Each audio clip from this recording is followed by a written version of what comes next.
झारखंड में mob lynching विधेयक को लेकर मंत्री आलमगीर आलम का बड़ा बयान सामने आया है। उन्होंने कहा कि विधानसभा सत्र में फिर विधेयक लाया जाएगा और 17 जिलों से आए कांग्रेस और कई सामाजिक संगठनों के प्रतिनिधिमंडल ने राज्य में मॉब लिंचिंग विधेयक लागू करने की मांग की है। प्रतिनिधिमंडल ने इसको लेकर राज्य सरकार यानी राज्य से संसदीय कार्य मंत्री आलमगीर आलम और कांग्रेस प्रदेश अध्यक्ष राजेश ठाकुर को एक ज्ञापन भी सौंपा। बता दें कि राज्य की हेमंत सोरेन सरकार ने दिसंबर 2021 में सदन में मॉब लिंचिंग विधेयक पारित किया और उसे राजभवन में भी भेजा गया था, लेकिन राज्यपाल ने इस विधेयक में त्रुटि बताते हुए वापस भेज दिया था। इसके बाद से सरकार की तरफ से कोई पहल नहीं की गई। वहीं संसदीय कार्य मंत्री आलमगीर आलम का कहना है कि आगामी विधानसभा सत्र में इस विधेयक को फिर से लाया जाएगा। इस मामले को लेकर मुख्यमंत्री हेमंत सोरेन ने भी मुख्यमंत्री हेमंत सोरेन से भी बात की जाएगी, ये कहा गया है आलमगीर आलम और राजेश ठाकुर की तरफ से।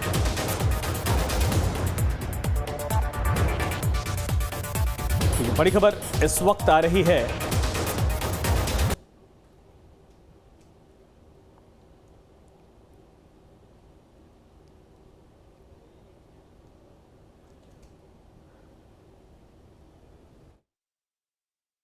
ये बहुत ही सेंसिटिव मामला है और जैन धर्म का वहाँ एक तीर्थ स्थल है और देश के दुनिया के लोग वहाँ पर आते हैं और बहुत लोगों ने वहाँ से ग्रहण करके बाहर जाकर अपना धर्म का प्रचार प्रसार भी वहाँ पर किया है।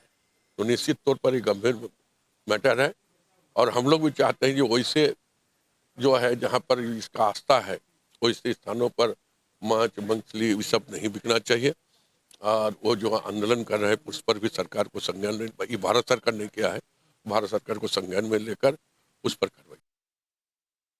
कई बार हम लोगों ने ध्यान आकृष्ट कराया मॉब लिंचिंग के संदर्भ में कि यहाँ पर कानून बने और हमको ये ज्ञात है और सबको इस बात की जानकारी है कि माननीय उच्चतम न्यायालय ने भी राज्यों को ये निर्देश दिया है कि मॉब लिंचिंग को नियंत्रित करने के लिए आवश्यकता पड़े तो राज्य के अंदर में कानून भी बनना चाहिए।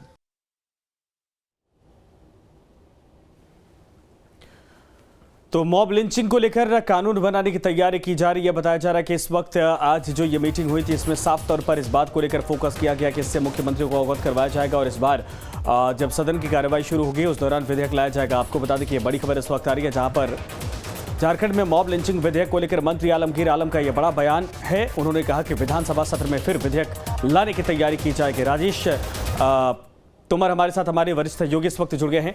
राजेश जी, जिस बात को लेकर 2021 में कहा गया कि ये मामला वाकई में बहुत बड़ा था, चूंकि उस दौरान सुर्खियों में भी था तमाम चीजें, लेकिन सरकार एक बार फिर से इस विधेयक को पटल पर लाने की तैयारी कर रही है, इस बार मुकम्मल तौर पर।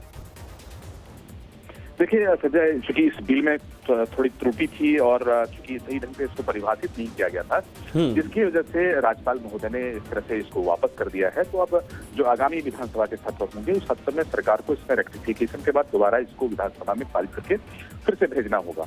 लेकिन जो ये मुहिम था, चूंकि राज्य में कई तरह की घटनाएं हुई थी जिसमें कि मॉब लिंचिंग हुई थी, जिससे रामगढ़ की घटना थी, हजारीबाग में दीपक सर घटना घटी थी, तो कई ऐसे घटना थे जिसको लेकर राज्य सरकार आहत थी और चाहती थी कि मॉब लिंचिंग के खिलाफ एक सख्त कानून लाया जाए और उसी के तहत इसे पारित कराया गया था और फिर इसे राज्यपाल के पास भेजा गया था।